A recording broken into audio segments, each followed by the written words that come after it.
Welcome to labpedia.net। आज मैं आपको एंटी डीएनए या anti double standard DNA antibodies के बारे में मालूमात देना चाहूँगा।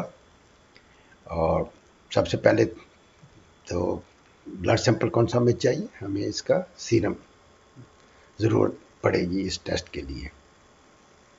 दूसरा, ये टेस्ट हम बायोप्सी पे भी कर सकते हैं और उस बायोप्सी के लिए टिश्यू में चाहिए होगा किडनी या स्किन का। अब एंटी डीएनए या anti double standard DNA antibodies की इंडिकेशंस क्या हैं, ये किस लिए ये टेस्ट कराया जाता है। सबसे पहले तो ये टेस्ट जो है ऑलमोस्ट मैं कहूँगा कि स्पेसिफिक है for the diagnosis of systemic lupus erythematosus SLE। तो इसकी ज़्यादा जो वैल्यू है वो SLE में है।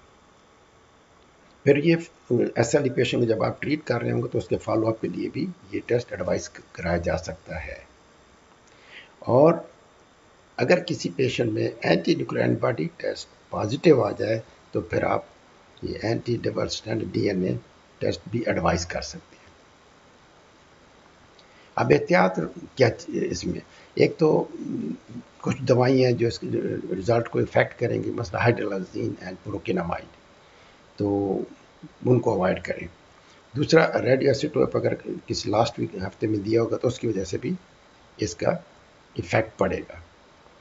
अब इसमें पैथोफिजियोलॉजी क्या है, बेसिकली तो SLE ये एक ऑटोइम्यून डिजीज फिनोमिना है और इसके अंदर जो न्यूक्लियस के अंदर वेरियस एंटीजेंस होते हैं like histone, single standard DNA, double standard DNA, ribo nucleoprotein, इसके खिलाफ हमारी बॉडी के अंदर एंटीबॉडी बनना शुरू हो जाती है। अब इनके अंदर डबल स्टैंडर्ड डीएनए एंटीबॉडी जो है वो ज़्यादा सिग्निफिकेंट है इसकी डायग्नोसिस के लिए, क्योंकि ये 60 to 80% ऑफ द पेशेंट जो है ना उसमें ये एंटीबॉडी पॉजिटिव होगी, जबकि सिंगल स्टैंडर्ड डीएनए इतनी स्पेसिफिक नहीं है इसकी डायग्नोसिस के लिए। अब इस मैकेनिज्म क्या है, इस एंटीबॉडी बनने के बाद किस वजह से हमारे जिस्म के अंदर टिश्यू डैमेज होना शुरू हो जाते हैं। तो ये एंटीजन एंटीबॉडी ये कम्प्लेक्सेस बनाते हैं और ये कम्प्लेक्सेस जो हैं आपके ब्लड सर्कुलेशन के अंदर जाके कंप्लीमेंट को एक्टिवेट करते हैं और कंप्लीमेंट एक्टिवेट होने की वजह से टाइप 3 इम्यून कम्प्लेक्स डिजीज़ हो जाती है, जो कि तकरीबन सब आर्गन को इन्वॉल्व करती है। जहाँ जहाँ भी वो कम्प्लेक्स जाके डिपॉजिट होगा वहाँ पे डैमेज होगा। इसी तरह दूसरा जो मैकेनिज्म है वो है type 2 cytotoxic reaction. Type 2 cytotoxic reaction से क्या होगा, रेड ब्लड सेल डिस्ट्रॉय होना शुरू हो सकते हैं, प्लेटलेट डिस्ट्रॉय हो सकती हैं, न्यूट्रोफिल एंड लिम्फोसाइट।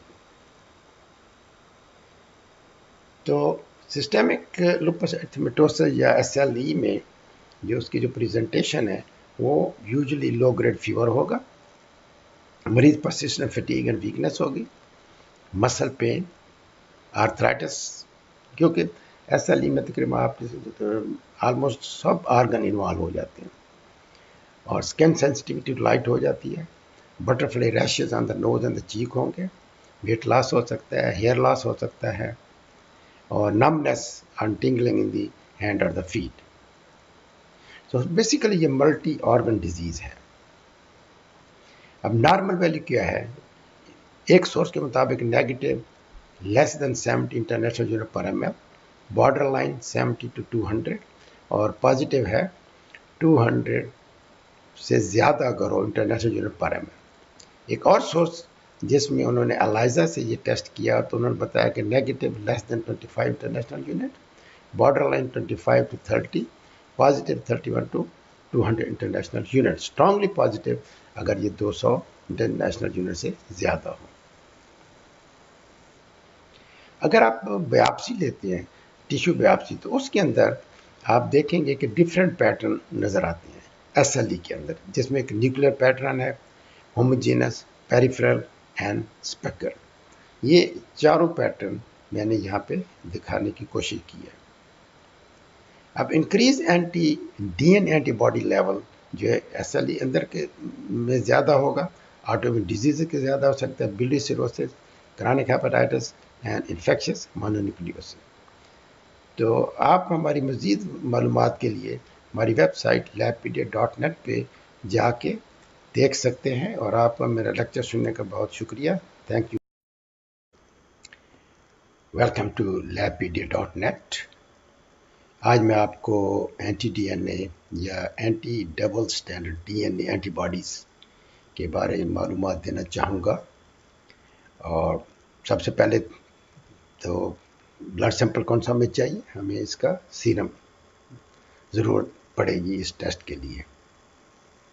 दूसरा, ये टेस्ट हम बायोप्सी पे भी कर सकते हैं और उस बायोप्सी के लिए टिश्यू में चाहिए होगा किडनी या स्किन का। अब एंटी डीएनए या anti double standard DNA antibodies की इंडिकेशंस क्या हैं, ये किस लिए ये टेस्ट कराया जाता है। सबसे पहले तो ये टेस्ट जो है ऑलमोस्ट मैं कहूँगा कि स्पेसिफिक है for the diagnosis of systemic lupus erythematosus SLE। तो इसकी ज़्यादा जो वैल्यू है वो SLE में है। फिर ये SLE पेशेंट को जब आप ट्रीट कर रहे होंगे तो उसके फॉलोअप के लिए भी ये टेस्ट एडवाइस कराया जा सकता है। और अगर किसी पेशेंट में anti nuclear antibody test positive आ जाए तो फिर आप ये anti double standard DNA test भी एडवाइस कर सकते हैं। अब एहतियात क्या इसमें, एक तो कुछ दवाइयाँ हैं जो इसके रिजल्ट को इफेक्ट करेंगी, मसला हाइड्रोलाजीन एंड प्रोकिनामाइड, तो उनको अवॉइड करें। दूसरा, रेडियो आइसोटोप अगर किसी लास्ट वीक हफ्ते में दिया होगा तो उसकी वजह से भी इसका इफेक्ट पड़ेगा। अब इसमें पैथोफिजियोलॉजी क्या है, बेसिकली तो SLE ये एक ऑटोइम्यून डिजीज फिनोमिना है और इसके अंदर जो न्यूक्लियस के अंदर वेरियस एंटीजेंस होते हैं like histone, single standard DNA, double standard DNA, ribo nucleoprotein, इसके खिलाफ हमारी बॉडी के अंदर एंटीबॉडी बनना शुरू हो जाती है। अब इनके अंदर डबल स्टैंडर्ड डीएनए एंटीबॉडी जो है वो ज़्यादा सिग्निफिकेंट है इसकी डायग्नोसिस के लिए, क्योंकि ये 60 to 80% ऑफ द पेशेंट जो है ना उसमें ये एंटीबॉडी पॉजिटिव होगी, जबकि सिंगल स्टैंडर्ड डीएनए इतनी स्पेसिफिक नहीं है इसकी डायग्नोसिस के लिए। अब इस मैकेनिज्म क्या है, इस एंटीबॉडी बनने के बाद किस वजह से हमारे जिस्म के अंदर टिश्यू डैमेज होना शुरू हो जाते हैं। तो ये एंटीजन एंटीबॉडी ये कम्प्लेक्सेस बनाते हैं और ये कम्प्लेक्सेस जो हैं आपके ब्लड सर्कुलेशन के अंदर जाके कंप्लीमेंट को एक्टिवेट करते हैं और कंप्लीमेंट एक्टिवेट होने की वजह से टाइप 3 इम्यून कम्प्लेक्स डिजीज़ हो जाती है, जो कि तकरीबन सब आर्गन को इन्वॉल्व करती है। जहाँ जहाँ भी वो कम्प्लेक्स जाके डिपॉजिट होगा वहाँ पे डैमेज होगा। इसी तरह दूसरा जो मैकेनिज्म है वो है type 2 cytotoxic reaction. Type 2 cytotoxic reaction से क्या होगा, रेड ब्लड सेल डिस्ट्रॉय होना शुरू हो सकते हैं, प्लेटलेट डिस्ट्रॉय हो सकती हैं, न्यूट्रोफिल एंड लिम्फोसाइट। तो सिस्टेमिक लुपस एरिथेमेटोसस या SLE में जो उसकी जो प्रेजेंटेशन है वो यूजुअली लो ग्रेड फीवर होगा, मरीज परसिस्टेंट फटीग एंड वीकनेस होगी, मसल पेन, आर्थराइटिस, क्योंकि SLE में तकरीबन आपके ऑलमोस्ट सब आर्गन इन्वॉल्व हो जाते हैं, और स्किन सेंसिटिविटी लाइट हो जाती है, butterfly rashes on the nose and the cheek होंगे, वेट लॉस हो सकता है, हेयर लॉस हो सकता है, और numbness and tingling in the hand और द फीट। तो बेसिकली ये मल्टी ऑर्गन डिजीज है।